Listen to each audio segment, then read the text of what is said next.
তার যাবজ্জীবন কারাদণ্ড চাই, মৃত্যুদণ্ডের আদেশ দিতে হয়। এরকম যাতে পুলিশ এরকম ক্রাইম আমরা জীবনও দেখিনি। এরকম ক্রাইম আমাদের গ্রামে কোনোদিন হয়নি। তেলিয়া মধ্যে শুনি, আমার 49 বয়স, আপডেট অত শুনি না। এরকম জঘন্য লোক আমাদের গ্রামে। মহানীপুর ওনার বাড়ি ছিল, উনি এখানে এসেছিল, ফরেস্টার ছিল, ওনার স্ত্রী আর ওনার লাভার মানে এক্স বয়ফ্রেন্ড, উনি ওনাকে গলা চিপে রশি দিয়ে এরপরে ঘুমের ট্যাবলেট ওনার ফাদার এনেছে, মেয়ের বাবা এনে দিয়েছে। তাদেরকে শাস্তি চাই আর ইমিডিয়েটলি একটা অ্যাকশন চাই। ধন্যবাদ। আমরা চাই দোষীদের কঠোর সাজা হোক এবং ফাঁসির ব্যবস্থা হোক। গর্হিত সামাজিক অপরাধ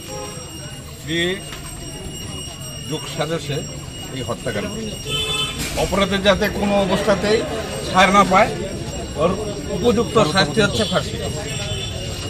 আমরা সকলেরই দাবি যারা এই হত্যাকাণ্ডের সঙ্গে জড়িত প্রত্যেকের জন্য ফাঁসির সাজা।